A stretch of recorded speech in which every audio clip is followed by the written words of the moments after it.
Hey there. Tonight we're heading back, not to warm castles or candlelit feasts, but to smoke-filled huts and frozen earth. This is winter in the Middle Ages, the real one. No glory, no armour. Just peasants doing their best to survive months of cold, hunger and silence. Snow drifted through the roof. Bread turned to stone. Wolves came closer. And every day you got up and did it all again. If slow, grounded history helps you unwind, feel free to like the video and subscribe, but only if it actually brings you peace. And let me know in the comments where you're listening from and what time it is for you. It's strangely comforting to know who else is out there. So, dim the lights. Maybe turn on a fan for that soft background hum. Wrap yourself in something warm. And let's begin in a season that didn't just test people, it tried to end them. You don't need a calendar to know when winter's coming. You feel it. In the bones first, they stiffen like yesterday's bread. Then in the sky, which goes from blue to a kind of reluctant grey. And finally in the animals, who start looking at you with quiet suspicion, as if they know something you don't. And they usually do. Autumn doesn't end. It retreats. Slowly. Leaves fall, sure. But it's not just that. It's the way the wind changes direction. It starts slipping through the gaps in the cottage, exploring the place like an uninvited guest, poking around, finding where the warmth lives and evicting it. The chickens grow quieter. The dog stops barking at the wind and begins listening to it instead. That's how you know it's nearly time. The sun, when it shows up at all, feels thin, as if it's forgotten how to be warm. And everyone walks just a bit faster, not because they're in a hurry, but because standing still hurts more now. There's no grand announcement, no snowstorm with a flourish. Winter arrives like debt, quietly, and with a great deal of consequence. The first task, always, is denial. You pretend the cold is temporary, a chill, nothing more. You wear the same tunic you wore in October, but now with a cloak that's more whole than fabric. You tell yourself you'll mend it. You won't. Not because you're lazy, but because the needle's bent and the threads run out, and your fingers are too numb to hold either. We talk a lot about preparation, as if we were always ready. But let's be honest, most winters arrive when we're not quite finished with autumn. There's always a corner of the roof you meant to fix, or wood you meant to chop. Always something still left in the garden that didn't get dried or salted or stored in time. Still, you do what you can. You stuff straw between the gaps in the wall. You drape cloth over the doorway. You rearrange the beds so everyone sleeps a little closer to the hearth. Even Uncle Gawain, who smells like sheep and talks in his sleep about debts no one remembers. You don't light fires all day. That's a luxury. Wood is for evenings, for cooking, and for the hour or so when everyone pretends to be cheerful. The rest of the time, you rely on movement, layering, and the heat of several reluctant siblings pressed together under one scratchy blanket. The animals sense it too. They linger longer near the shelter. The chickens huddle. The pigs go quiet, which is deeply unsettling. The cows grow more irritable, which is to say, they remain exactly the same. Outside, the ground turns to iron. The paths that were muddy last week are now treacherous, half-frozen ruts that twist ankles and swallow boots. Water in the bucket develops a skin of ice. You break it each morning with a ladle, then curse softly as it numbs your hands. And the sky. The sky just hangs there, low, grey, expectant, like it's waiting for something. You squint at it as if you might read it, as if clouds carry messages. They don't, but they do mean you won't see the sun again for several weeks. In town, people walk faster. They speak in shorter sentences. Jokes dry up. No one's really in the mood. Even the church sermons get a little darker. The priest reminds you that cold weather is God's way of encouraging humility. You wonder if God might try a slightly warmer lesson plan. And then, finally, one morning, it happens. Snow.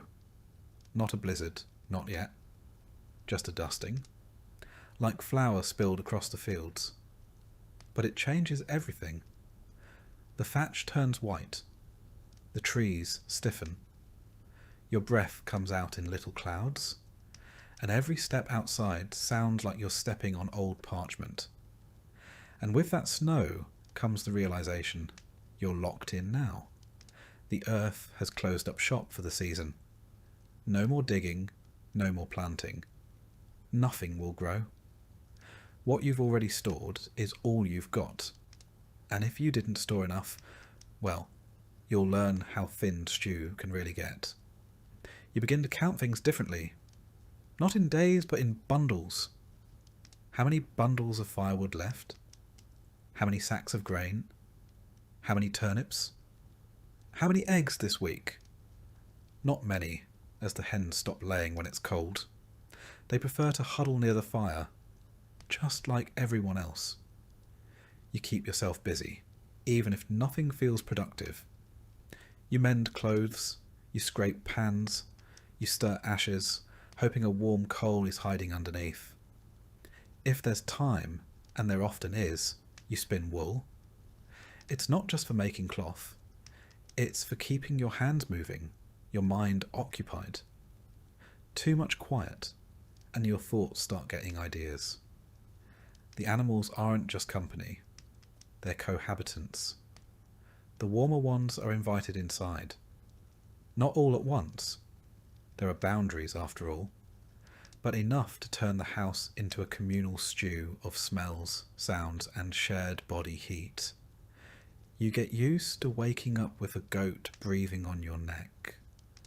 Well, maybe not used to, but you stop fighting it. Evenings are the worst. The sun disappears too early, and the darkness arrives like it's angry about something. Candles are expensive. Tallow lamps are smoky. You sit near the fire, if there's one going, and you listen.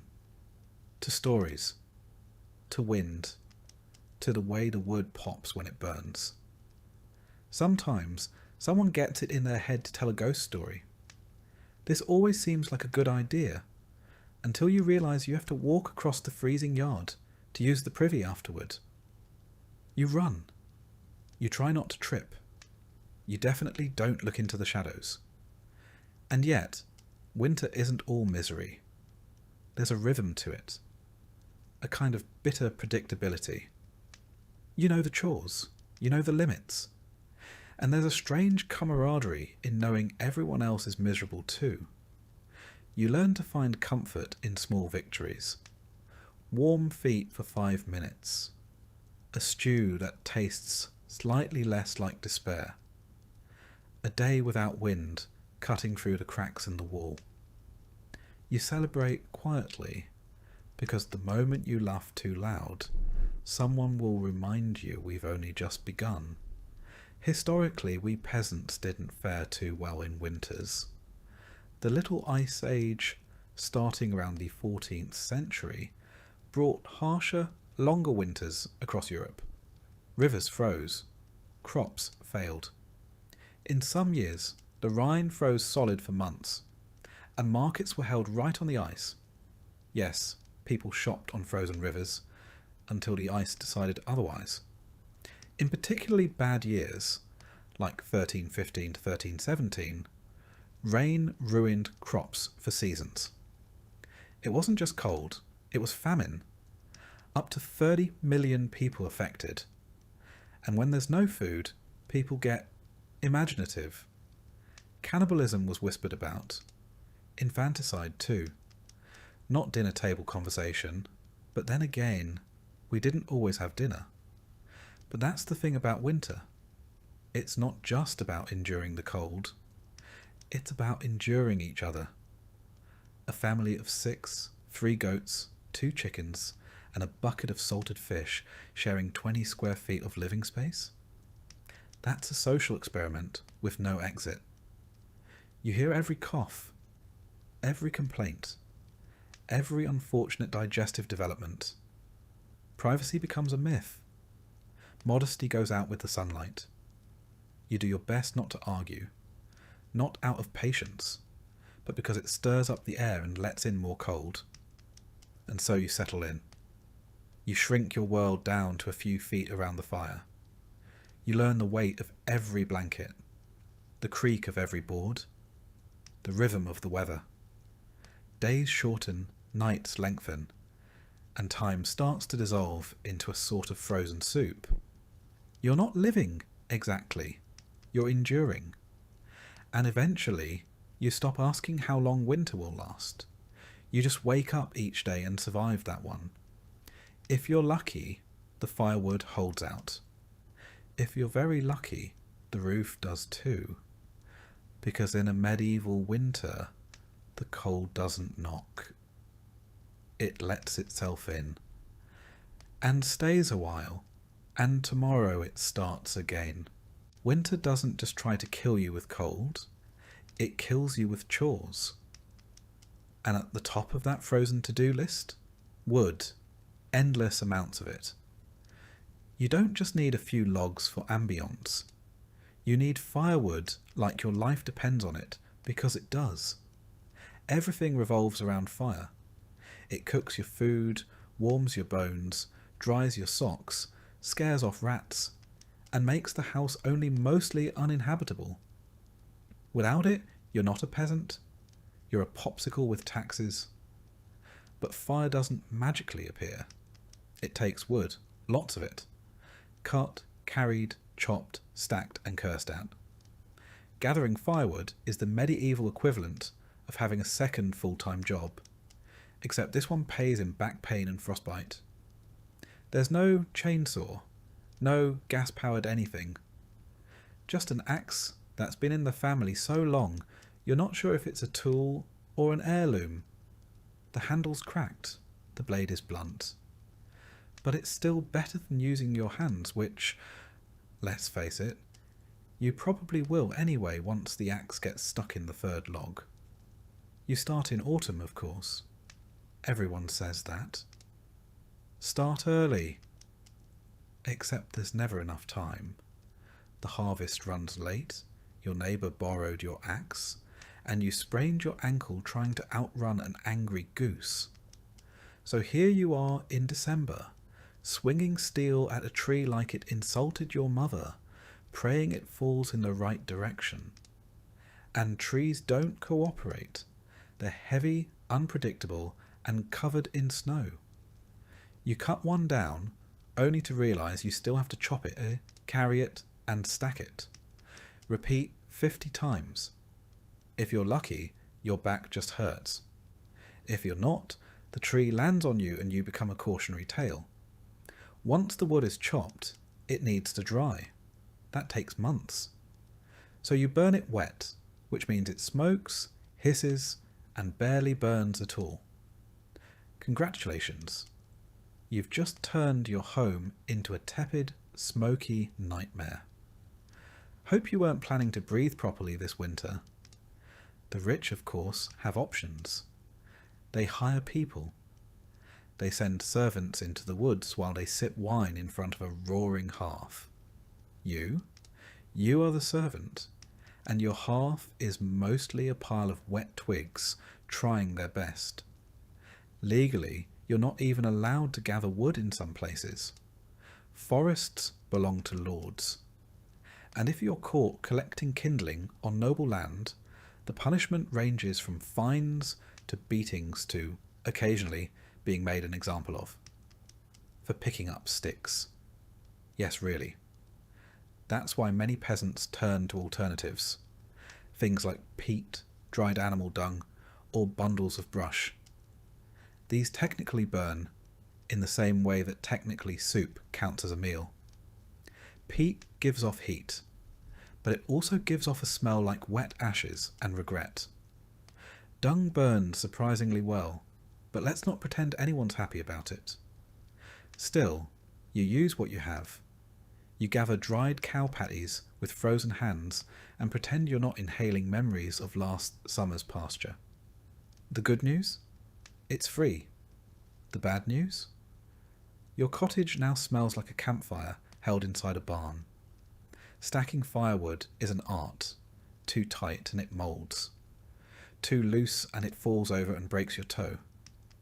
So you build a neat pile against the wall of your house, wrap it with whatever canvas you can steal from your cousin, and hope it doesn't collapse under snow.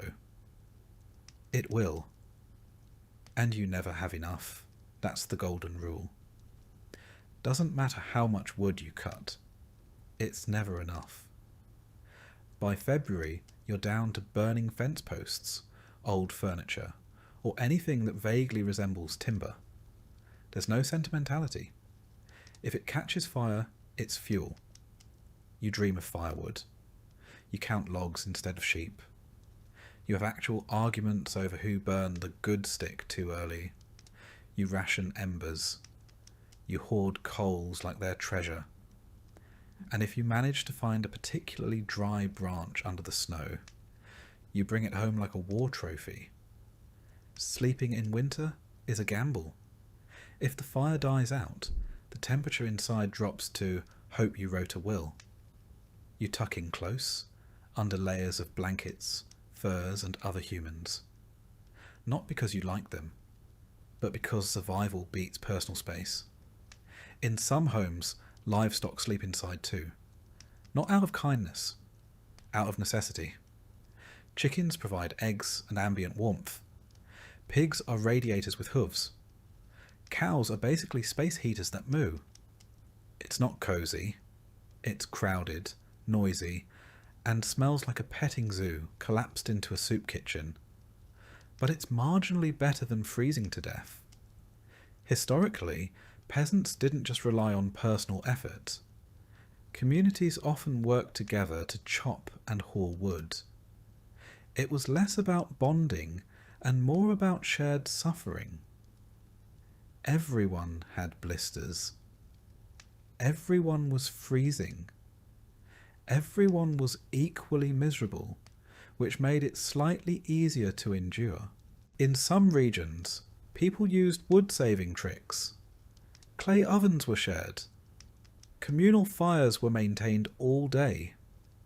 You'd take turns baking bread in the village oven, all while pretending not to notice how warm Agnes's house always seemed to be. Suspiciously warm, in fact.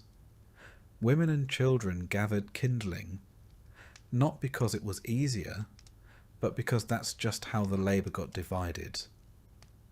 If you were small and had fingers, you were sent to the woods with a basket and told not to come back empty. What you returned with might have been twigs, might have been pine cones. Either way you contributed, and then there's chopping itself, a deeply medieval kind of misery. Your gloves, if you have them, are soaked through in minutes. Your fingers go numb, the axe slips, the wood splits wrong. Something hits your shin. You yell, not because it helps, but because that's all you've got left. By midwinter, the ground's too hard to chop into. Your hands have more splinters than skin, and you still haven't figured out where half your woodpile disappeared to. Spoiler, your neighbour borrowed it again, and yet you keep going, because fire is non-negotiable. It's warmth. It's food. It's the difference between making it to spring or becoming the reason your cottage smells even worse. When you sit by the fire at night, tired, sore, and lightly smoked, you feel something like peace. Not comfort, just the absence of immediate doom, which, in the Middle Ages, is as close as you're going to get. Of course, some winters are worse than others.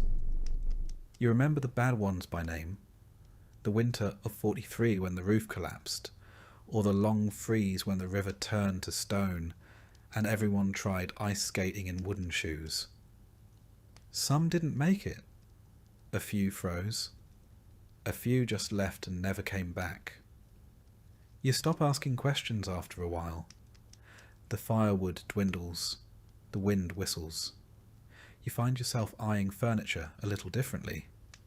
That stool you never liked suddenly looks flammable. Sentiment gives way to survival. If it burns, it's valuable. Eventually the fall comes. The snow retreats like a tired thief. The mud returns. Your boots vanish somewhere in it. But you made it. You survived another medieval winter without running out of wood, without freezing to death, and without strangling your cousin for stealing your best log. That's the victory. No medals, no parade, just frostbitten fingers, permanent smoke smell, and the deeply satisfying knowledge that you're not a popsicle. Not this year anyway. The next morning you do it all over again, because even as spring edges closer, the cold lingers. The chores never stop. And the fire, that fickle, flickering little god, always wants more. More wood, more sweat, more of you. And you give it. Because in the end, it's not about comfort. It's about survival, one splinter at a time. And tomorrow, same routine. Chop, stack, burn, freeze, repeat. You don't beat winter. You survive it. And if you're lucky, next year's axe won't break before your spirit does. Because in the end, winter doesn't care how tired you are. The logs won't chop themselves. The fire won't feed itself. And warmth, that rare, fleeting thing, has to be earned every single day. You don't need a calendar to know it's winter. Your stomach tells you first, loudly, repeatedly. It's not hunger in the modern sense. That gentle rumble that reminds you to check the fridge. It's deeper, angrier. The kind of emptiness that makes you stare at bark and wonder, could I stew that? Food in a medieval winter is like firewood. Always running out, never easy to get, and guaranteed to cause arguments. You don't plan meals. You ration them. You stretch them. You look at 3 shriveled turnips and call it a feast. You start with what you've stored. Grains mostly. Barley, rye, oats. Wheat if you're rich, or stealing from someone who is. You keep them in sacks, barrels, or anything that keeps out rats. Which is nothing. The rats always find a way. They're like furry tax collectors with teeth. Most of your meals revolve around pottage, the medieval mystery stew. It's not so much a recipe as a lifelong experiment. You throw in whatever's edible and hope it doesn't kill you. Root vegetables, dried beans, wilted greens, maybe a strip of dried pork if you've got royal connections or a generous neighbour. It simmers for days, sometimes weeks. New ingredients are just added to the pot. Old ones never quite leave. It tastes like boiled earth, with a hint of onion and regret. You eat it anyway, every day, twice a day if you're lucky, not because you like it, but because it's there. And in winter, that's enough. Meat is rare. You don't have a freezer. You don't even have a cold cellar, just a slightly less awful corner of the cottage.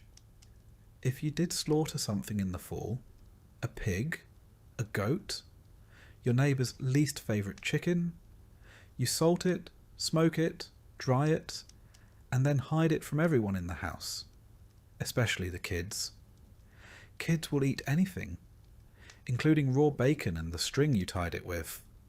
Sometimes you fish. If the river isn't frozen, if the ice isn't too thick, And if you haven't already burned your fishing rod for kindling. Ice fishing is a thing, just not a fun thing. You chip away at a hole in the ice while your toes slowly lose sensation. Then you sit, wait, and contemplate how life became a series of increasingly stupid decisions. If you're near the sea, you might dry some herring or smoke eel. It's nutritious. It's long-lasting. And it tastes exactly how it sounds. If you're not near water, you rely on whatever your neighbours didn't guard well enough. Bread is essential, but it's also a gamble. Made from whatever flour you've got, rye, barley, sometimes lentils, and often padded out with filler. Sawdust, yes. Grounder corns, maybe. Bark, on a bad year. Bread isn't soft and fluffy. It's a blunt object. Something between food and medieval defence weapon. And sometimes the bread fights back. In damp storage, rye can grow a fungus called ergot, a delightful little microbe that causes hallucinations, convulsions, and occasionally death. You don't know this. All you know is that the bread makes you see colours, scream at clouds, and possibly become a religious visionary, or a witch, depending on who's watching. Dairy helps. If you have animals that haven't frozen, wandered off, or been eaten. Milk spoils quickly, so you turn it into butter or cheese. The cheese is hard, salty, and vaguely threatening. Butter's a luxury. You keep it wrapped in cloth, hidden under your bed like it's gold. Because in winter, it basically is. Eggs? Not likely. Chickens slow down in the cold. They're too busy trying not to die. You might get one a week, maybe two if you speak nicely to the hens and threaten the rooster. That egg goes in the pottage, or you stare at it long enough to get full from imagination. Fresh fruits and vegetables? That's adorable. No apples, no greens. Maybe a dried plum from last August, if it didn't rot or become home to a worm. Most vitamin C comes from sour cabbage or fermented turnip, lovingly described as crunchy disappointment in vinegar. It keeps scurvy away, but also friends. Preservation is everything. You salt, smoke, pickle, and dry anything that once moved, grew, or was near something that did. You make jams from berries, if you managed to find them, and didn't eat them all in a sugar-starved frenzy last summer. You hang herbs from the ceiling, until they drop into the soup one by one like leafy confetti. Nothing is wasted. Bones are boiled twice. The fat is saved. Even the ashes from the fire end up in soap or used to scrub pots. If someone throws away food, you question their sanity. Or you marry them, because clearly they're wealthy enough to waste things. And then there's hunger itself. Not mild hunger. Not I skipped lunch hunger. But the kind that makes you feel your stomach rubbing against your spine. The kind that makes you chew slowly, not for flavour, but to make it last. Hunger's a full-time presence in winter. It sits with you, watches you cook, comments on your portions, judges your neighbour's squirrel stew, and says, actually, that looks all right. There's a rhythm to it. You wake up hungry. You go to bed still hungry. You learn to live with the gnawing feeling, like a mouse chewing inside your belly. Eventually, you stop noticing. Until you smell stew from a neighbour's hut and immediately consider selling a sibling. Even the better off peasants don't eat well. They just eat slightly more of the same bland, mealy disappointment. Occasionally, someone manages a real treat. Honeycomb, fresh apple slices, a slice of salted beef the size of a coin. It's a celebration. Not for the flavour, but for the reminder that life isn't always awful. And then come the lean years, the bad harvests, the crop failures. You remember the winter of 1316, or at least the stories. Heavy rains drowned the fields, rot set in, grain yields collapsed, livestock starved, entire villages went hungry. They call it the Great Famine, not for dramatic flair, but because it really was that bad. Some people ate roots, some ate moss. Some, well, let's just say medieval cookbooks don't list stewed shoe leather for nothing. Monks kept records, bless them. They wrote about entire families vanishing, about parents choosing which child got the last crust, about people found dead in snowdrifts, clutching turnips like treasure. It's not folklore. It's the forgotten footnotes of history. And when you do find food, the fire's gone out. So you eat cold stew by candlelight, huddled under a fur that still smells like the animal it came from. And you're grateful, because at least it's food.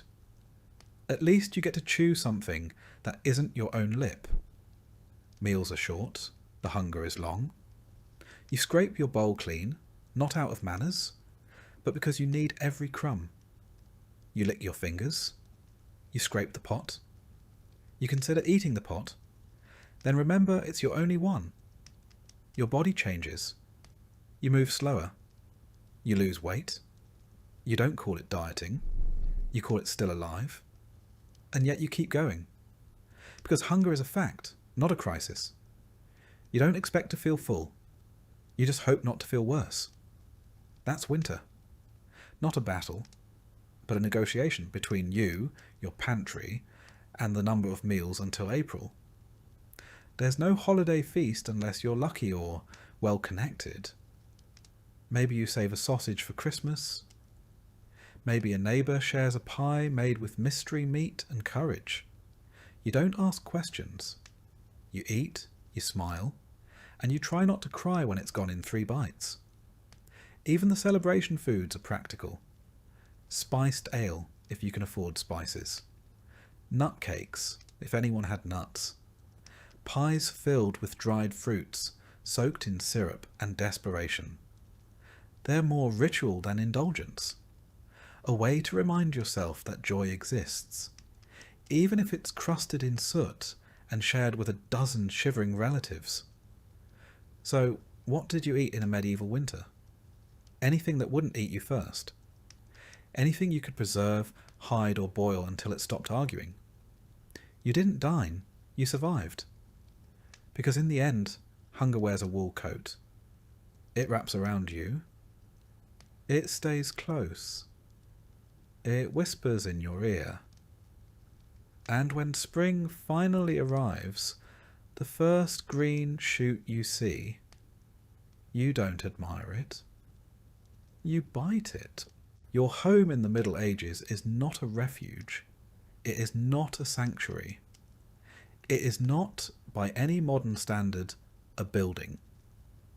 It's more like a wooden suggestion of shelter, loosely stapled to a dirt floor, and held together by good intentions, dried mud, and the unspoken agreement that nobody sneezes too hard.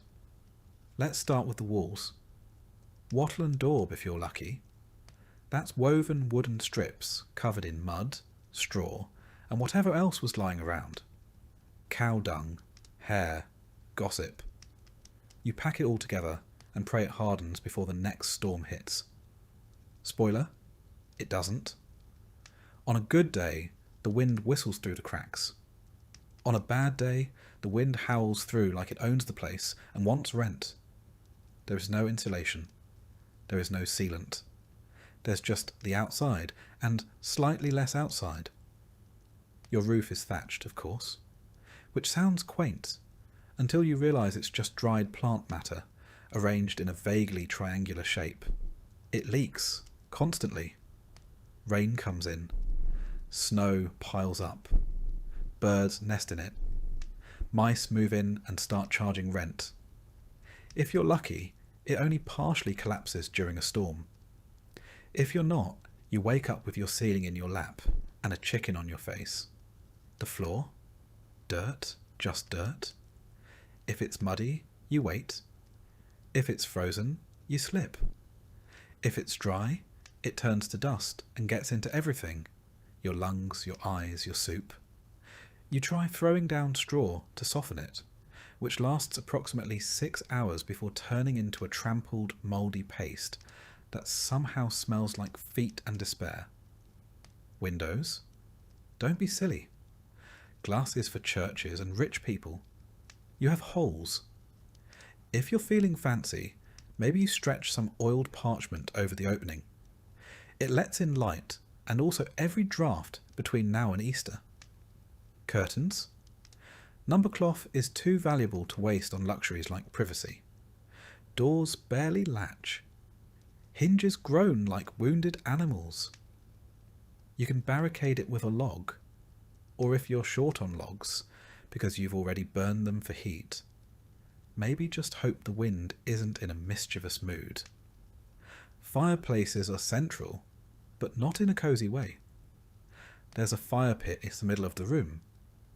No chimney, just a hole in the roof. So the smoke rises slowly, filling your home with a lovely grey fog that coats your walls, your lungs, and any hope you had of clear breathing until spring. You don't smell the smoke after a while. You are the smoke. Now let's talk furniture. You don't have much. A wooden bench, maybe a stool.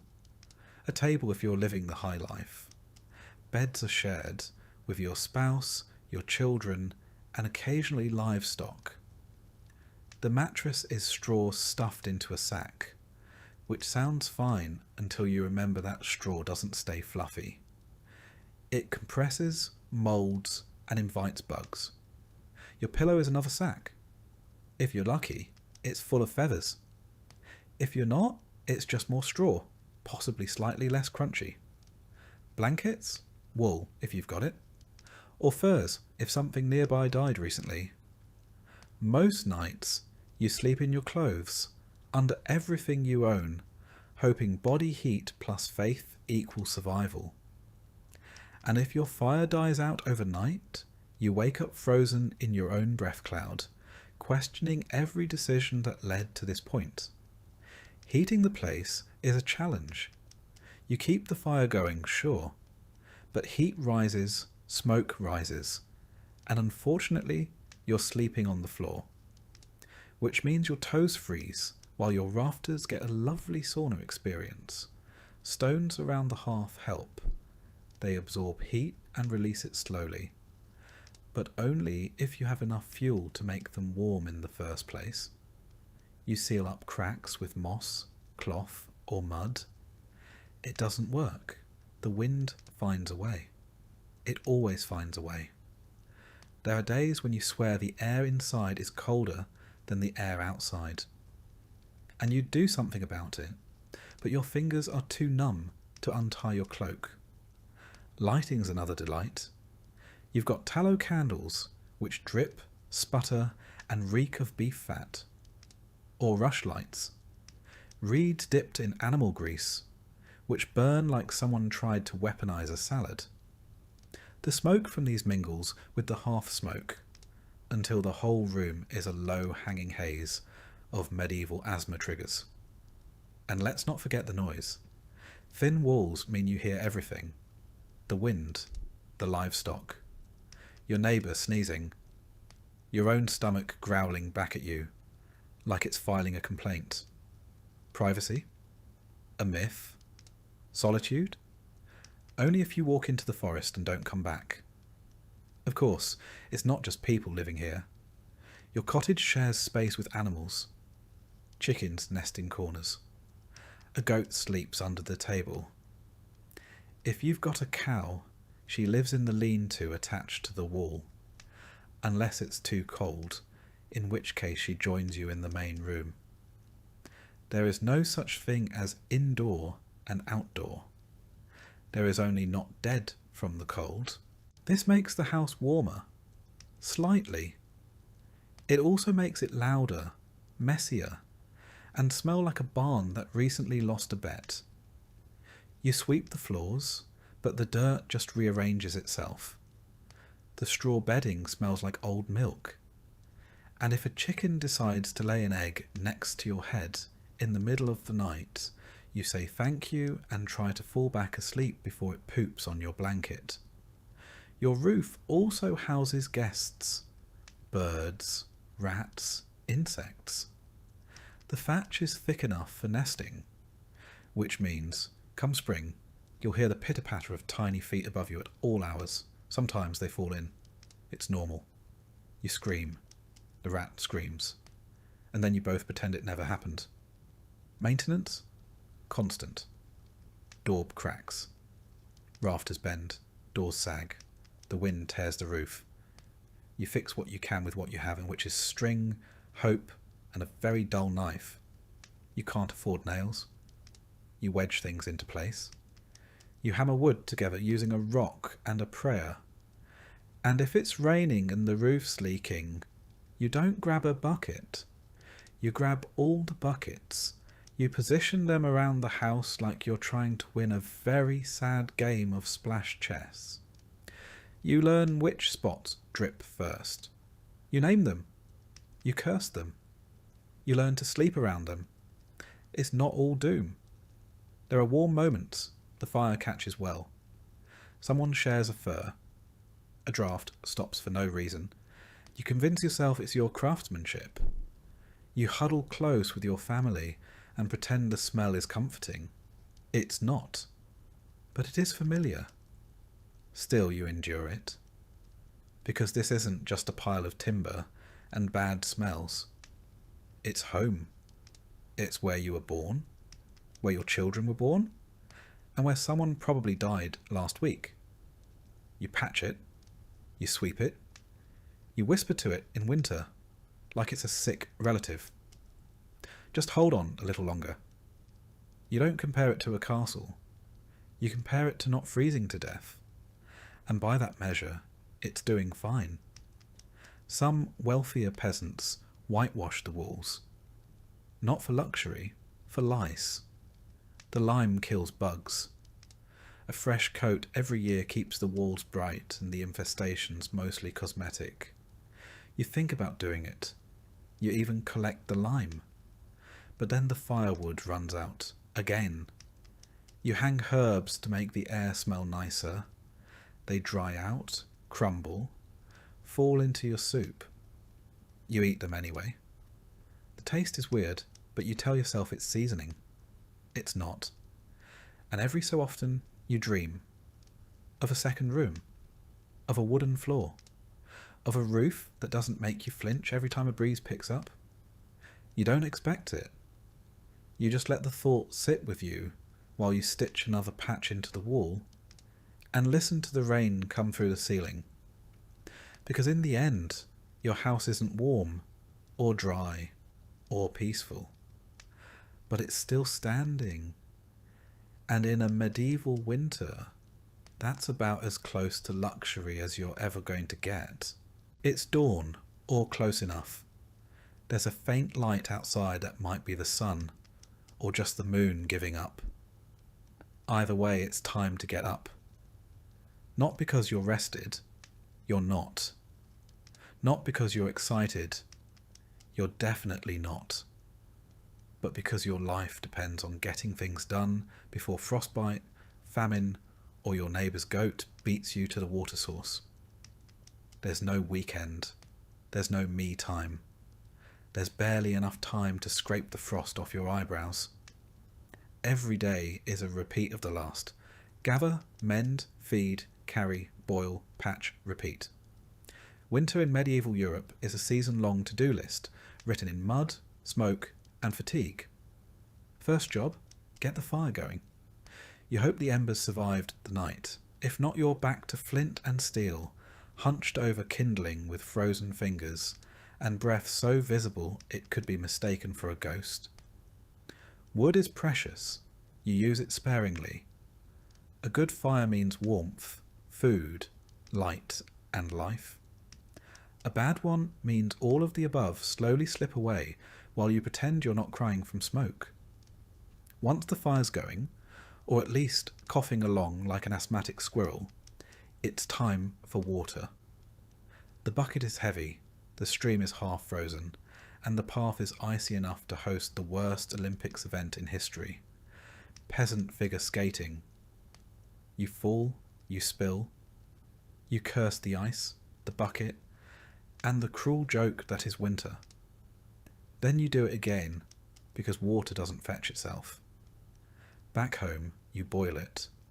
Not because you're a health nut, but because it might kill you otherwise. Every sip is a gamble. Boiling water is also how you warm your hands, steam the hut, and delay feeling like a medieval failure for 10 more minutes. Next, animals. They need feeding before you do. Chickens are annoyed, pigs are loud, the cow is judging you. You scrape together old hay, kitchen scraps, and whatever hasn't frozen solid. You check the coop for eggs. There aren't any. Again. The rooster, however, has plenty of opinions. If it snowed overnight, you clear the path to the door. Not because it's tidy, but because falling into a snowdrift while holding a bucket of pig slop is the kind of memory that sticks. You shovel with a flat plank, your hands wrapped in rags, and mutter things that will get you excommunicated if anyone heard. With the animals fed and your fingers halfway thawed, it's time for breakfast, if you can call it that. Yesterday's pottage reheated with today's regrets. Maybe some crusty bread. Maybe not. If someone remembered to scrape the pot clean last night, you're scraping the scrapings. No one complains. Complaining takes energy. Then it's time for the real work. If you're a man, it's chores in the fields, forest, or forge. If you're a woman, it's everything else. Spinning wool, mending clothes, making food, cleaning soot, hauling water, stirring the pot, and somehow keeping 6 children alive while pretending your hands aren't frozen into claw shapes. Repairing the roof? That's your job. Fetching firewood? Also your job. Making sure the goat doesn't freeze, escape, or explode? Still your job. There are no task lists, just a rolling stream of crises that need solving before nightfall. Laundry is once a week, and it's its own form of purgatory. You drag clothes to the river, break through the ice, and scrub with a mix of ash and lye until your knuckles bleed and your soul leaves your body. Rinse. Freeze. Repeat. Cooking is a game of improvisation and lowered expectations. You stir the same pot you used yesterday. You skim the surface for mould and add more water. Maybe some herbs. Maybe a pebble for texture. You serve it hot and call it soup. Afternoons are for fixing things. Tools, fences, relationships strained by arguments over who ate the last turnip. You sharpen blades with a whetstone that's older than your grandfather, who, incidentally, died falling off the same ladder you now use to patch the ceiling. Children help, in theory. Mostly they get underfoot, but even toddlers are handed tasks, holding yarn, scaring crows, carrying small bundles of kindling. They work because they have to. Playtime is what happens when they finish early, and no one ever finishes early. Inside, the spinning wheel turns endlessly. Wool doesn't spin itself. Linen doesn't weave itself. Every thread in every tunic has passed through hands that ache. Gloves are a luxury. Calluses are standard issue. And if you drop a spindle and it rolls into the fire, you just stare for a moment and quietly consider walking into the flames after it. By late afternoon it's already dim. The sun barely tries in winter. Shadows stretch long. You rush to finish the day's tasks before the light fails.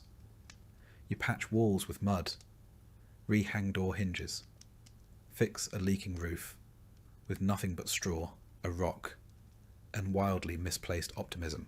Then you prep for the evening, stir the stew, stoke the fire, scrape the frost off the inside of your water bucket. You change into warmer clothes, which are the exact same clothes, but with one more layer of sadness. Dinner arrives, such as it is. A bit of stew, some bread, a communal mug of weak ale, or water that's been boiled 3 times just to make it less deadly. You sit near the hearth. Not too close, sparks, not too far, frostbite. You eat fast. The warmth fades quickly. Afterward there's no winding down. You're still spinning thread, mending socks, patching cloaks, scraping soot. Children sleep near the fire in a tangle of limbs and snoring. Adults stay up, not for leisure, but because the fire needs tending and tomorrow's firewood needs hauling.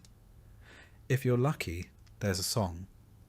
Someone sings softly while spinning or shelling peas. It's not joyful, but it is comfort. A reminder that life still exists outside the labour. Just barely. Night falls early.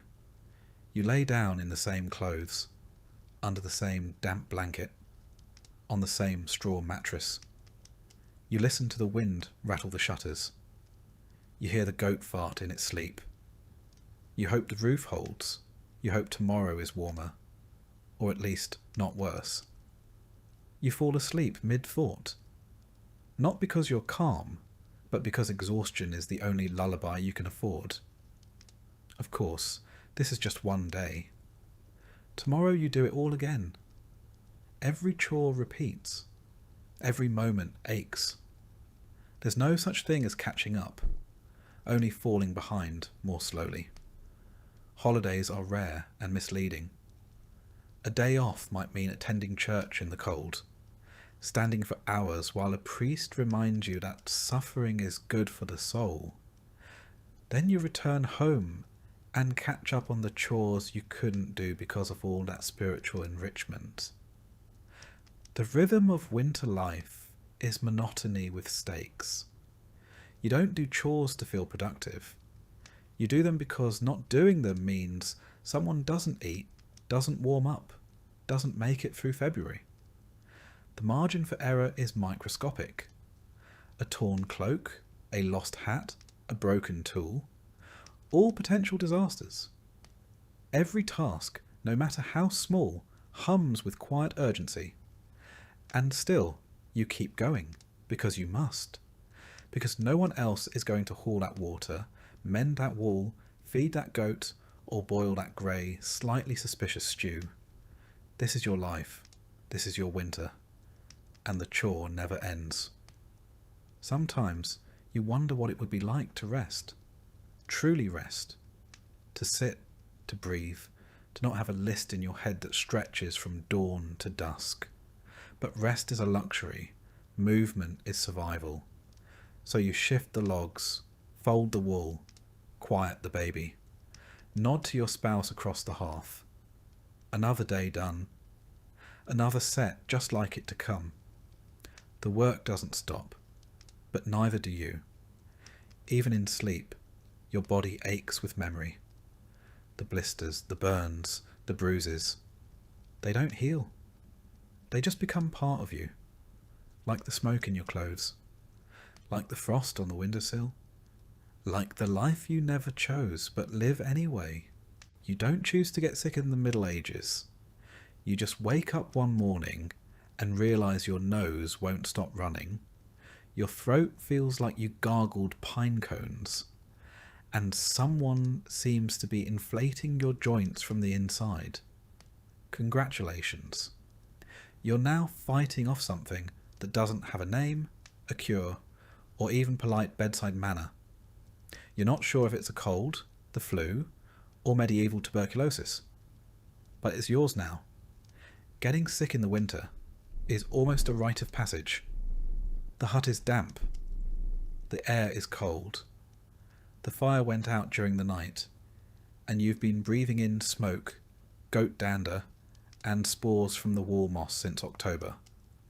No one knows what germs are yet, but your body does, and it's currently throwing a tantrum about it. Everyone coughs, everyone sneezes.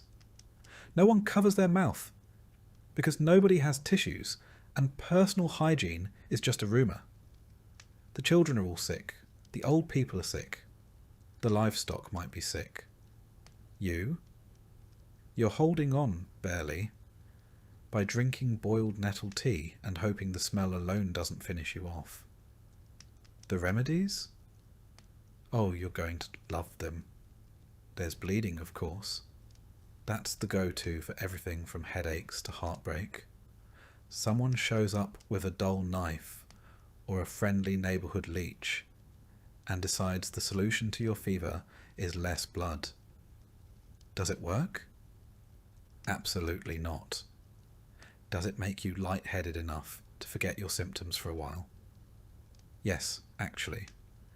Then there's the herbal tea route, mixtures of whatever dried weeds the village healer found before the snow came. Yarrow, wormwood, nettle, maybe a handful of unidentified moss, and a generous pinch of superstition. You boil it in a cracked clay pot, strain it through your sleeve, and sip it slowly while trying to ignore the fact that it tastes like bitter mud and betrayal. Of course, you might also be advised to fast, because clearly what a body fighting off infection needs is less food. Bread is already hard to come by. Pottage has turned to grey sludge. Fasting for spiritual purification is just code for rationing when the pantry looks like a haunted pantry. Other cures include steam inhalation from the same pot you just boiled your soup in, prayer, the longer the better, and, in extreme cases, applying hot coals near the skin to draw out the poison, which works about as well as it sounds. Medical help, such as it is, depends entirely on who shows up first.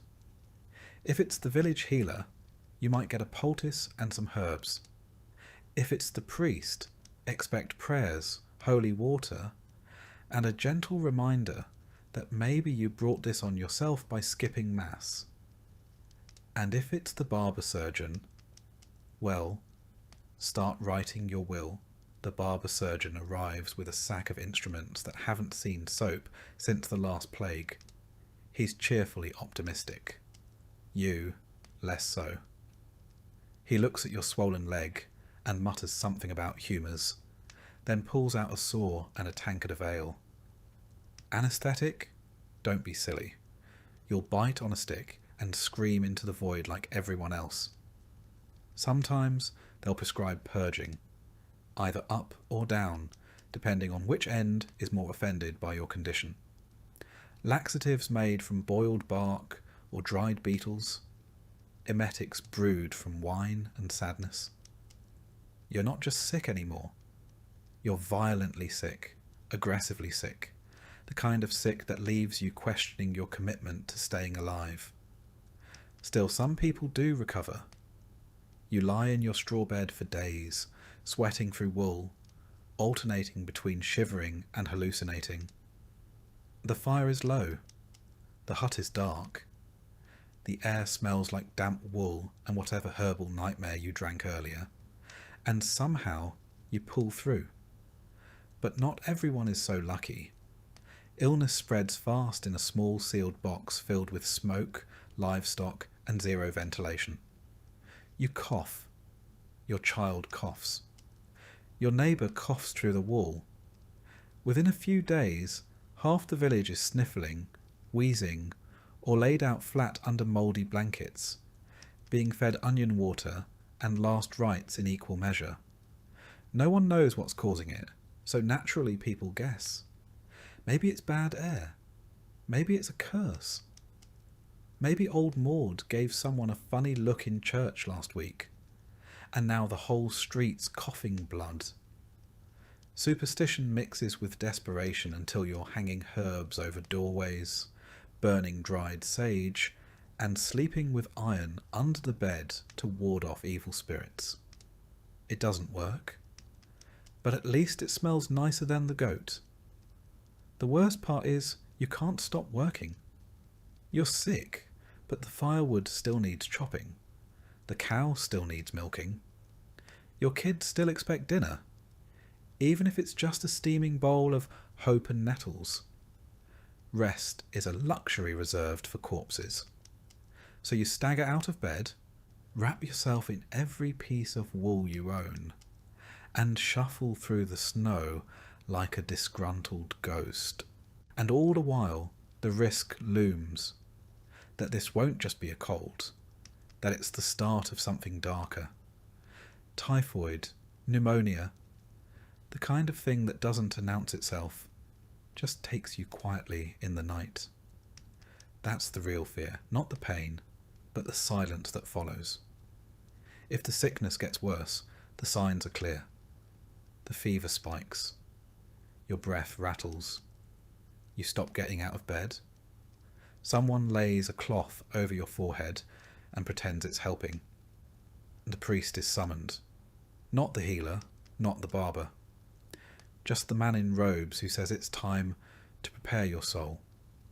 Confession comes quickly. You mumble out every sin you can remember, even ones you probably didn't commit, just to cover your bases. The priest nods solemnly and sprinkles you with holy water that smells faintly of mildew and desperation. He says words in Latin.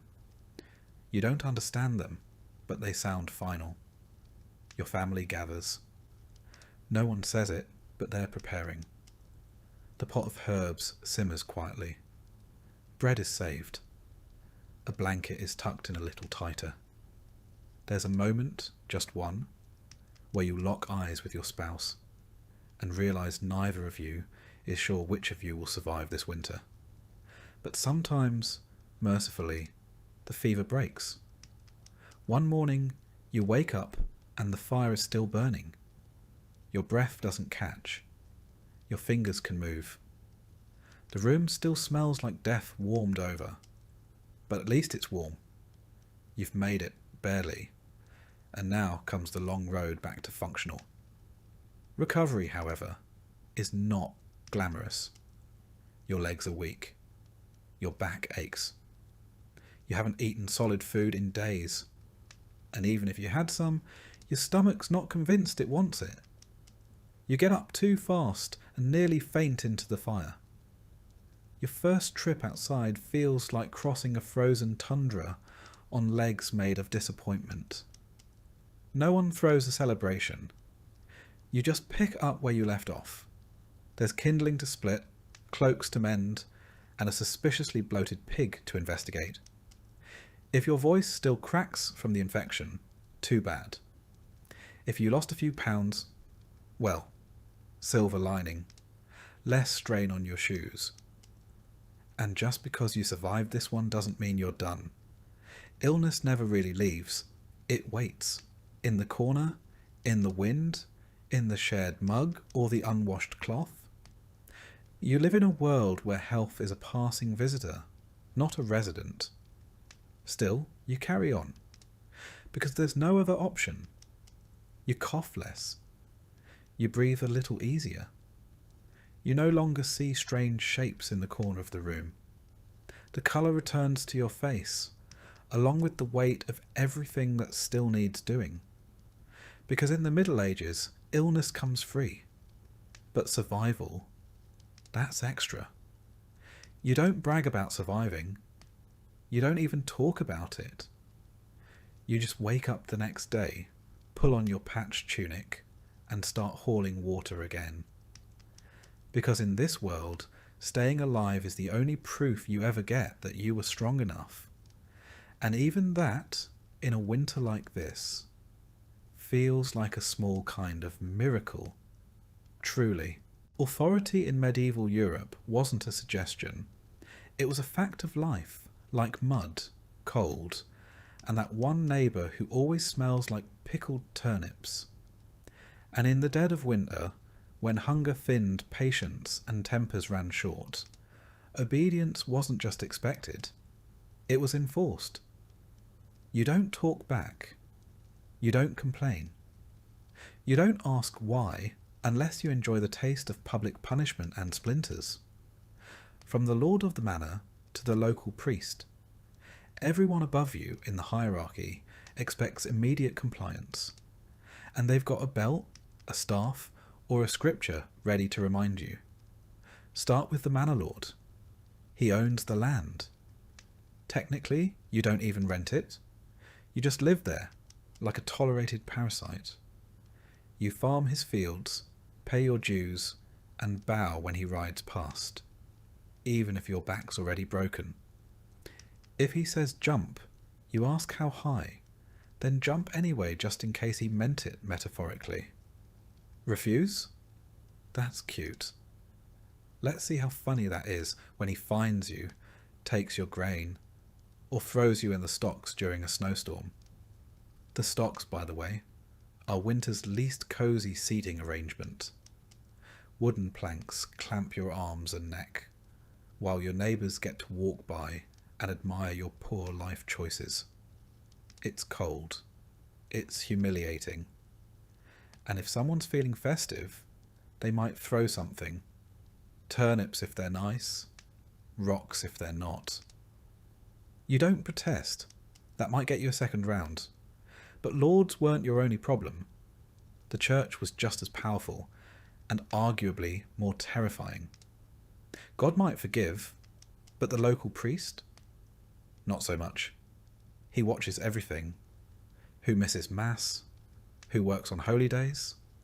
Who might be secretly coveting someone else's goat? And he keeps a record, not just for spiritual purposes, but for leverage.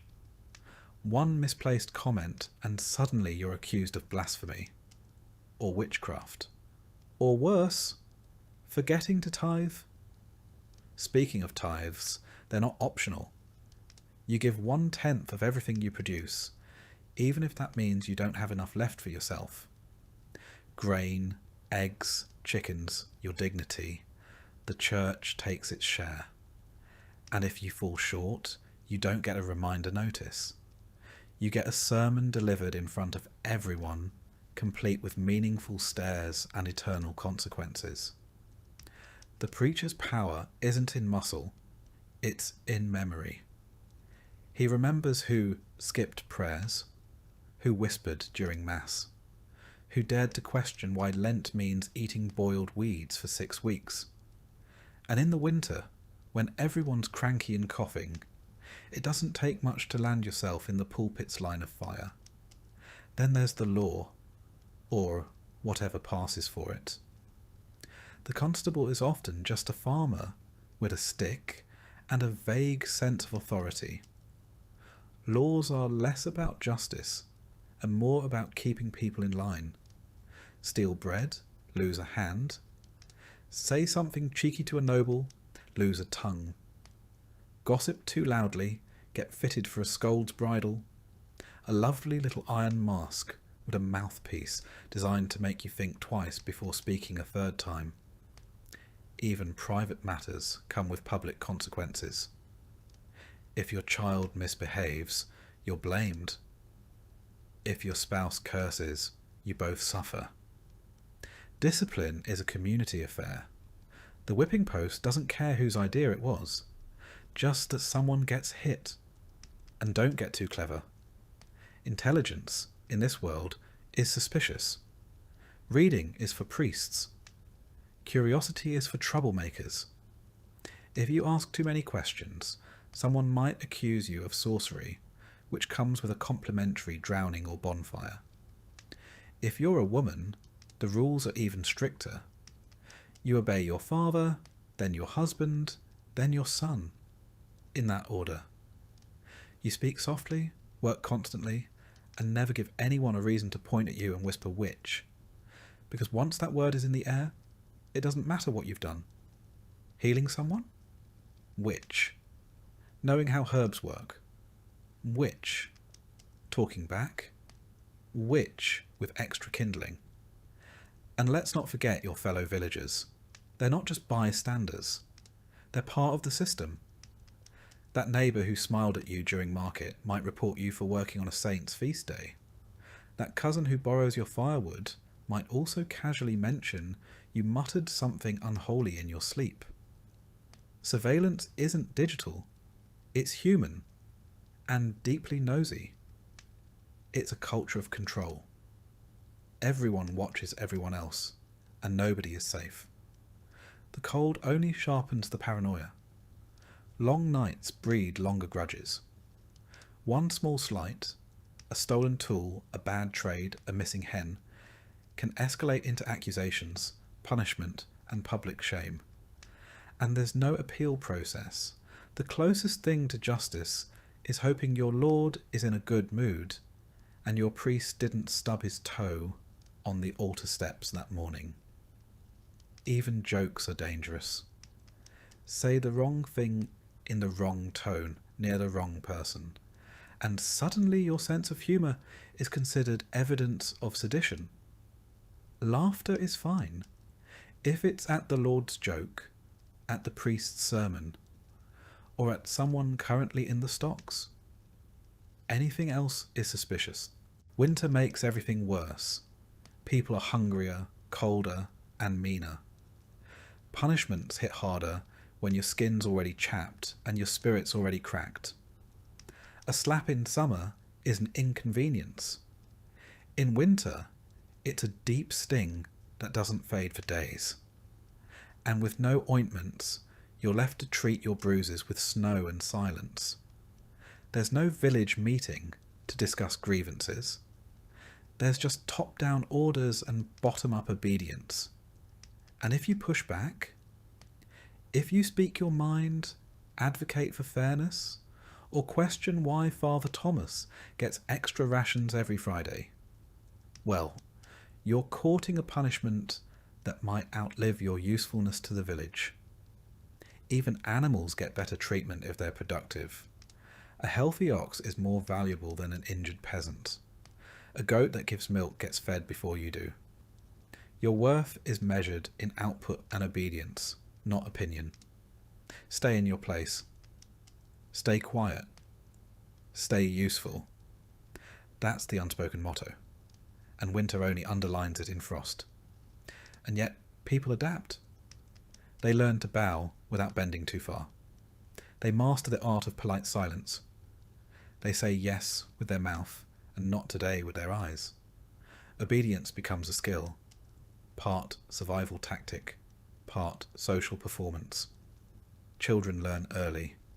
They're taught not just how to work, but how to act, how to speak to the Lord, how to avoid the priest's gaze, how to sit still at Mass and not giggle when old Margaret snores during the homily. You don't teach them to dream big. You teach them to stay small, unnoticed, and intact. Even religion, the supposed comfort in a world this hard, is used as a leash. You're reminded weekly, sometimes daily, that obedience brings salvation. That questioning is the road to hell. That God is watching. And also, coincidentally, so is Father Thomas, who seems a little too invested in whether or not you kneel deeply enough during prayer. At night, the village is quiet. Not peaceful, just quiet. The kind of quiet that sits heavy. You listen to the fire crackle, the wind moan, and the occasional footsteps of someone trudging home from the tavern. You lie still, wrapped in wool and fear, and think about how obedience kept you alive today. Not happy, not free, but alive. Tomorrow you'll wake up and obey again. Not because you believe in the system, but because survival depends on it. The price of winter is submission, and everyone pays whether they mean to or not. You don't question the cold. You don't question the rules. You just pull on your boots, bow your head, and keep moving. Because in the medieval winter, questioning authority isn't rebellious. It's suicidal. Even your thoughts aren't entirely your own. You shape them carefully, keep them quiet, tuck them away behind your eyes. Because in a world built on obedience, even thinking freely feels like a dangerous luxury.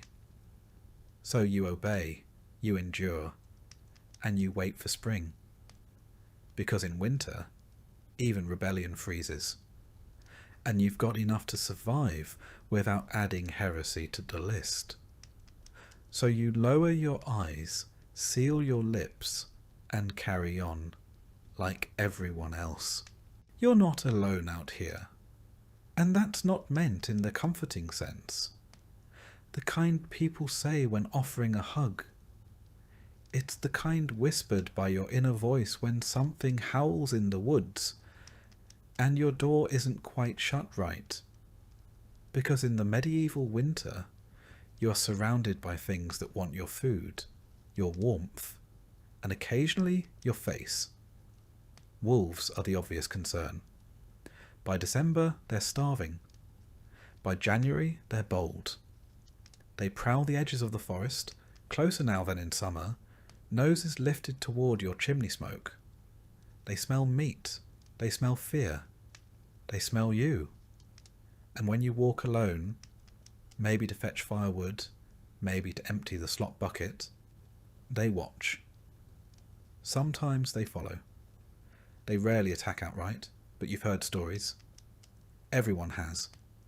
Some say they wait until you slip, until your lantern goes out, until your boot catches in a snowdrift and you fall face first in silence. Then it's over fast, or not fast at all.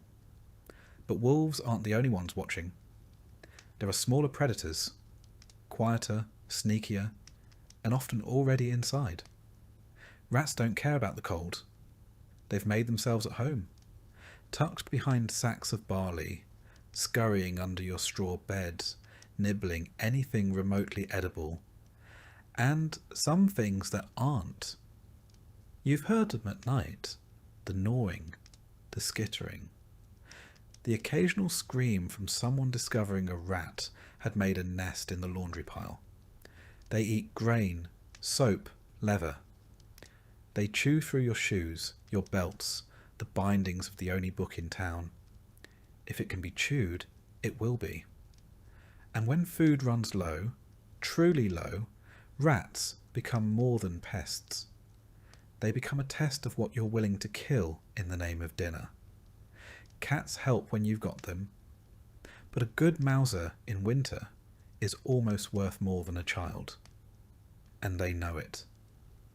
They lord over the cottage like tiny monarchs, demanding warmth and respect in exchange for thinning the vermin herd. If they don't feel like hunting, well, too bad. The rats resume their midnight buffet, and you wake up to something missing a corner. Then there are the dogs, not all of them friendly. Some are village strays, half-wild things with torn ears and ribs showing through their fur. Most were abandoned when food got tight. Now they roam in loose packs, sniffing at doors, chasing chickens, and occasionally cornering someone too slow to close the gate. You don't trust them, they don't trust you. They bark at ghosts and sometimes at nothing at all. But when they're hungry enough, barking turns into biting. Out in the woods, you've heard rumours of lynxes. Rare, but not impossible. A blur of fur and claws that disappears before you're even sure it was real. Mostly they avoid people. Mostly. But if one showed up in the village, no one would be surprised. Just unlucky. Boars are worse. Big, mean, and stupid. They don't hunt you. They charge you.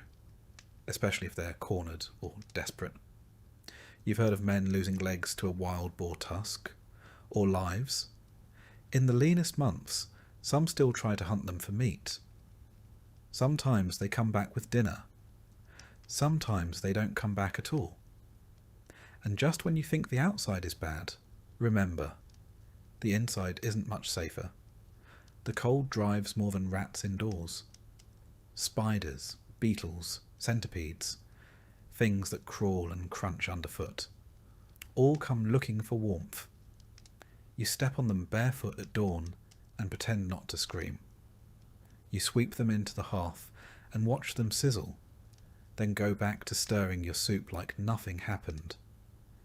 If you're storing food for winter, dried meat, apples, cheese, or salted fish, you guard it like treasure. Not because you're greedy, because you're in competition with everything else that breathes. The mice are relentless. The mould creeps faster than your fingers can scrape. And the family dog, if you have one, has taken to staring at the larder door like it's made of dreams. Some families hang food from the rafters to keep it safe, which works, until something climbs the wall and steals it anyway. You've found half-eaten sausages on the floor, tiny bite marks in your bread, and worse, droppings in the flour bin. You wipe them out, close the lid, and pretend it's still usable. Because waste is luxury, and you can't afford either. Even birds get strange in the cold. Crows seem to follow you, perching on rooftops, watching from fence posts, silent and waiting. You tell yourself it's superstition, but then you see 3 of them on the same beam above your front door, and wonder if they know something you don't. Winter sharpens everything. Sound carries further. Footsteps in snow echo louder.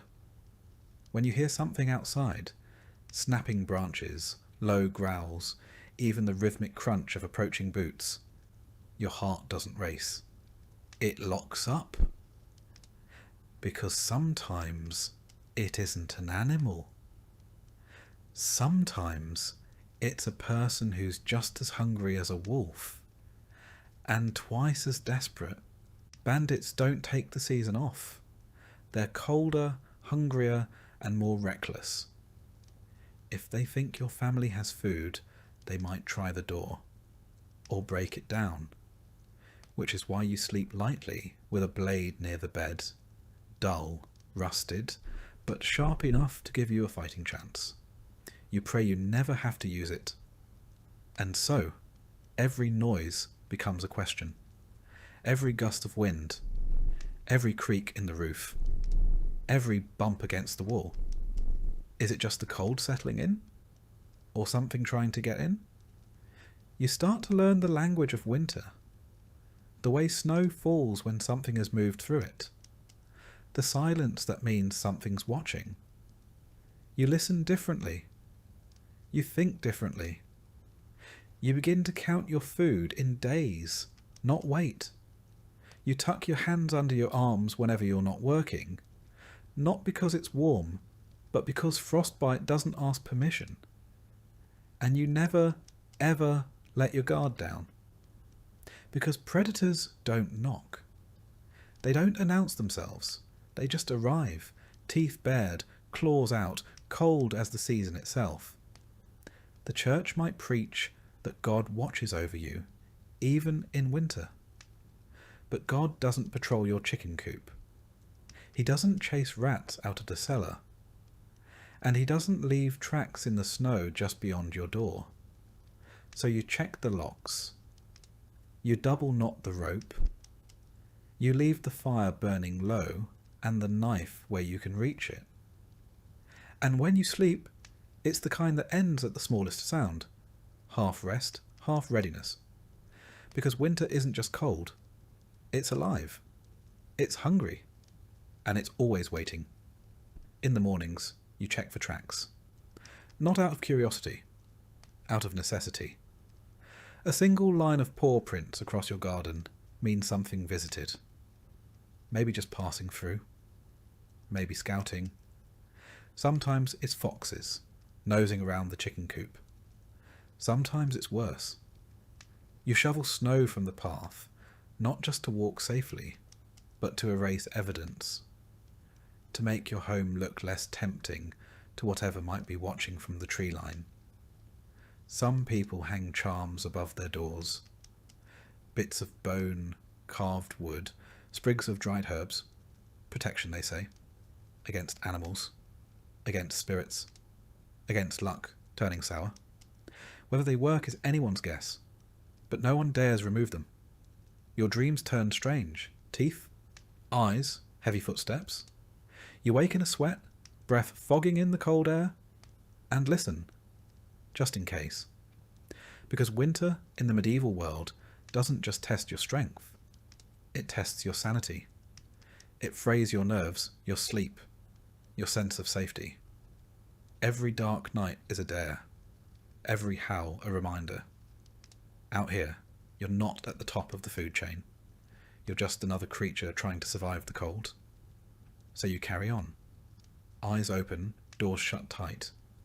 Because in a medieval winter, staying warm is only half the battle. The rest is making sure nothing eats you before spring. And if something is hungry enough, it won't care whether you've prayed, prepared, or hidden well. It will just come, and you'll need to be ready. Because in a world like this, even rebellion freezes. When your food is gone, your toes are numb, and your roof leaks more than it covers. There's only one place left to turn. God. Or more specifically, the medieval church, which, depending on the day, is either your salvation or one more mouth demanding something from you. Religion in the Middle Ages wasn't optional. It was oxygen. It filled every hour, every room, every thought, especially in winter, when death felt closer than ever and plagues liked to show up uninvited. You didn't just believe in God. You structured your life around the idea that He was watching and that He wasn't thrilled. The church didn't just offer comfort. It offered rules, rigid ones. You attended Mass, even if the church was colder than outside. You fasted on command. You confessed things you weren't entirely sure were sins. And if you didn't, the consequences weren't just spiritual, they were social. People noticed, people talked, and nobody wanted to be the reason the harvest failed or the fever spread. The church building itself was no haven. Stone walls, dirt floors, a draft that seemed to aim directly at your spine. You'd huddle beside your neighbours, trying not to shiver loud enough to be accused of weakness, while the priest, layered in robes and spiritual authority, droned Latin none of you understood. But you nodded anyway, because it wasn't about comprehension. It was about obedience. Mass didn't pause for weather. If the river froze over, you crossed it. If your child had a cough that sounded like the devil himself had taken up residence in their lungs, you wrapped them up and brought them along. Missing Mass wasn't just frowned upon, it was noted. By the priest, by your neighbours, by that one old woman who never blinked and always sat in the front pew. And let's not forget tithing. 10% of everything you had, or were supposed to have, went to the church. Not 10% of your surplus. 10% of everything. Whether your family was living on turnip broth and stringy boiled oats didn't matter. The Lord still needed his cut. Apparently, heaven had expenses. During winter, religion wasn't just ritual. It was survival theatre. People prayed for everything: warmth, food, health, the strength not to strangle their in-laws after 3 months of being snowed in. Every problem had a saint. Sick cow? Saint Eligius. Frozen fingers? Saint Polycarp, probably. Lost your axe in the river? Saint Anthony. Lost your mind trying to survive January? Saint Dymphna, patron saint of those just barely holding it together. And then there were relics, bones, teeth, splinters of alleged crosses, handkerchiefs that once touched someone holy. These were housed in glass cases, silver boxes, or whatever could be fashioned out of melted down spoons. People would trudge through snow and slush for miles just to glimpse one, kiss it, and whisper a prayer. Not because they fully understood the theology, but because they were out of options. Miracles, at least in theory, were always possible. You could be healed, your baby could recover, your pig might stop foaming at the mouth. And if none of that happened, Well, perhaps it was your fault for not believing hard enough. Or for that unconfessed sin you were pretending didn't count because it happened in the dark. Confession was its own sort of winter ritual. You'd kneel in a wooden booth, knees frozen, voice low, whispering your sins to a man who already suspected what you were going to say. The priest didn't flinch. He'd heard worse. Always had. Adultery, theft, envy. That time you accidentally ate bacon on a fast day. You said your piece, got your penance, and left the booth feeling briefly lighter, until the guilt crept back in 5 minutes later. And then came fasting.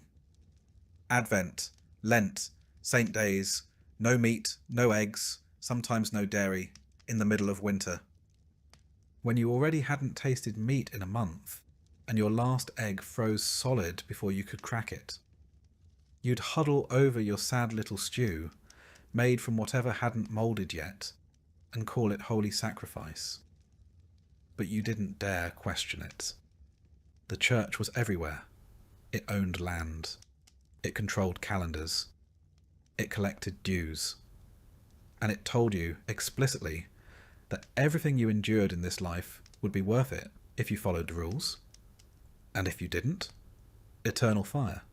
Not metaphorical fire. Actual burning, shrieking, forever fire. That's what waited for you if you slipped up. The weather itself was a sermon. A sudden storm. God's warning. A stretch of mild days. God's mercy. A frozen crop. Someone sinned. Who? Unclear. But someone. This turned villages into moral pressure cookers. Neighbours watched neighbours. The widow who muttered too loudly during Mass. The man who skipped Vespers. The child who asked too many questions. Any of them could be the reason the goats froze. The line between spiritual and social punishment blurred quickly. Gossip spread like frost across a field. You'd hear whispers, "She doesn't kneel properly," or "I saw him work on the Sabbath." The next thing you knew, you were at the centre of a prayer circle, or an accusation. And while you were freezing your extremities off, trying to be a good person, the priest lived just a little warmer. Not wealthy by noble standards, but definitely better off than you. He had wine. Actual wine. A private chamber. Possibly a feather pillow. And he reminded you often that your suffering was part of God's plan, which was convenient for him. Less so for you, but you still listened. Because what else was there? Hope, no matter how dim, was the product the church traded best. In a world where your child could die from a cough, and your neighbour could vanish beneath a collapsing roof, heaven offered a kind of cruel comfort. If this life was nothing but mud, hunger, and cold, then surely the next would be better. Golden streets, warm light, no frostbite, no rats. You held on to that vision, not because it made sense, but because it had to. Because otherwise you were just surviving for the sake of suffering, and that was too much for anyone to admit out loud. You'd carve little crosses into the beams above your bed, whisper rosaries in the dark, tie charms to your belts, saints for safety, saints for sleep, saints for not dying before morning. Every tiny ritual was rebellion against despair. You couldn't fix the cold. You couldn't fix the hunger. But maybe you could stay in God's good graces long enough to see spring. And that meant keeping the faith. Even if your knees bled from kneeling. Even if your prayers went unanswered. Even if, deep down, you weren't sure anyone was listening. And when someone did die, which in winter was often, it was the church that guided their body to rest. Or tried to. The ground was frozen. Graves had to be hacked open with picks, or left shallow and marked for later. The priest would mutter Latin over a frost-covered shroud, incense freezing mid-swing, as the living buried the dead with red fingers and numb faces. Sometimes the body couldn't even be moved. A makeshift service might be held in a barn or right there in the house, as family members huddled beside the wrapped form, praying it wouldn't attract wolves before morning. But the church had answers for that too. Death was a passage, a test. The cold couldn't follow you into heaven. The hunger would end. The pain was temporary, if you believed, and if you obeyed. So even in the worst moments, kneeling in a church so cold, your breath fogs the hymnal, confessing sins just to feel some control, praying to a saint you barely remember the name of, you kept going. Because faith, in the medieval winter, wasn't just about salvation. It was about survival. And when the cold howled loudest, it wasn't the fire or the food that kept people going. It was the quiet hope that someone, somewhere, was listening. Because in a world ruled by frost and famine, belief was the last thing that couldn't be taken. There's a lie people like to believe about winter, that it ends in March. That spring arrives like clockwork, just when it's needed most. Flowers blooming, birds returning, the sun stretching its golden fingers across thawing fields. But in the Middle Ages, winter didn't care about calendars. It came when it wanted, left when it was finished. And sometimes it didn't leave at all. March could be just as cruel as January. Snow still fell. Ice still clung to the eaves like it had paid rent. The wind kept howling, and the sun stayed low, pale, and deeply unhelpful. Mud replaced snow, but that didn't mean life got easier. It just meant your boots got heavier. Spring was a rumour. Hope was a dangerous luxury. By the time the snow finally melted, the damage had already been done. The ground thawed, yes, but the people didn't. What winter didn't freeze, it starved. What it didn't starve, it broke. Bones, tools, spirits. Some families came through it thinner. Some didn't come through at all. You'd walk into town in April and find doors still shut, chimneys still cold.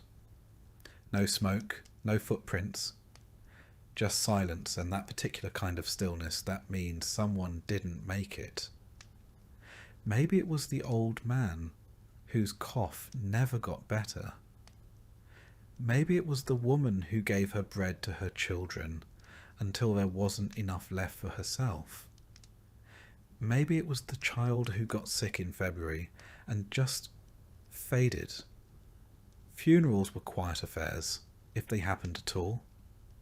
By late winter, the graveyard had filled faster than anyone expected. The earth was too hard to dig properly for most of the season, so bodies were sometimes wrapped and kept in barns or caves until the ground could be broken. You'd smell them before you saw them, and even if you survived, you didn't exactly celebrate. You didn't burst into song at the sight of a crocus. You stared at the dirt like it owed you something, like maybe, if you waited long enough, it would give something back. Food, hope, a reason. Spring was not a joyful rebirth. It was a slow, muddy crawl out of the grave you nearly slipped into. You were alive, yes, but different. A little quieter, a little thinner. You laughed less. You trusted less. You had seen what hunger could do, what cold could steal, what desperation could turn people into. You didn't talk about it, not directly, but you saw it in each other, in the way people flinched at loud noises, hoarded crumbs, stared too long at piles of firewood as if counting them like coins. You could tell who had seen someone die. You could tell who had buried their own. And the hunger didn't end just because winter did. Your stores were empty, your livestock thin. Nothing had grown yet. It would be weeks, months even, before the fields fed you again.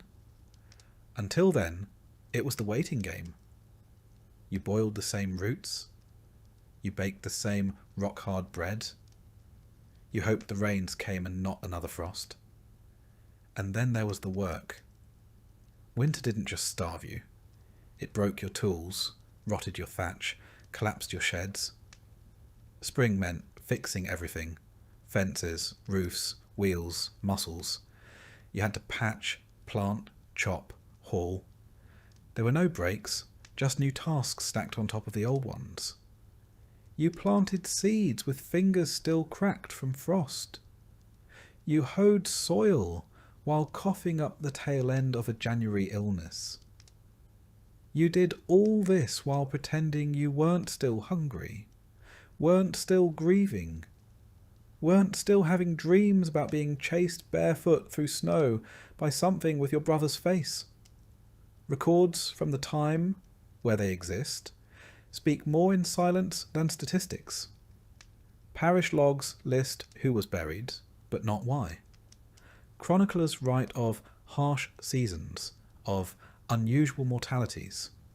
They don't mention that a village of 60 might be 40 by April, that 10-year-olds looked 20, that women miscarried from cold alone. What we know is this: medieval winter wasn't something you got through. It was something you survived, in the strictest sense. You made it to the other side, not untouched, not whole, just breathing. And even that was rare. No one talked about trauma. The word didn't exist. But the symptoms did. In every hollow stare, every child who flinched at the wind, every man who woke up shouting in the middle of the night. You were expected to move on, to rebuild, to be grateful. But some people didn't move on. Some stopped talking. Some drank more. Some prayed more. Some just faded. They worked the fields without speaking, ate without tasting, looked through their families like strangers. These were the survivors too.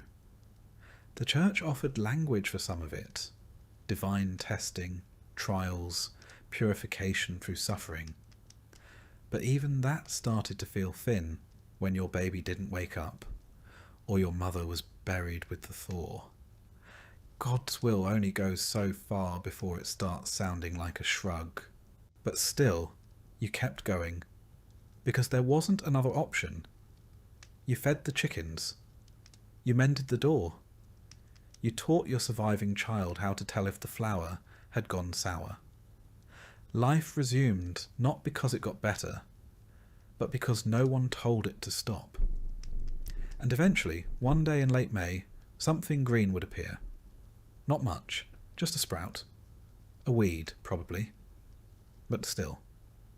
It was enough to stop and look at. Enough to feel, briefly, like the world might soften again. Spring didn't erase anything. It just buried it under fresh chores and thinner shadows. The losses stayed. The silence remained. You remembered every name that didn't make it. And when the thaw revealed things lost in snow, a boot, a rusted knife, a child's doll, you picked them up gently and didn't say a word. You'd hear laughter again eventually. Quiet, careful laughter. Around a new fire, beside a pot of something marginally more edible. It wouldn't last long, but it was something. A child might chase a chicken through the yard. Someone might play a tune on a battered flute. The smell of wet earth and budding grass replaced the stink of mildew and death. Not joy, not yet, but motion. And that was the best you could ask for. You didn't expect happiness, just less pain. You learned to plant early, to store better, to brace harder. But you also knew, deep in your bones, that next winter could be worse. It was always just a matter of when. And so you lived, with scars, with stories, with a cautious kind of hope. You didn't talk about the worst of it, because what was the point? Everyone had their own version. Everyone had frozen fingers, buried kin, or nights they weren't sure they'd wake from. You walked past the churchyard and didn't look too long. You saw the new growth and felt the old grief. And when someone asked how your winter was, you just nodded, said, "We made it." Because that was all anyone ever said. The truth was longer, messier, colder.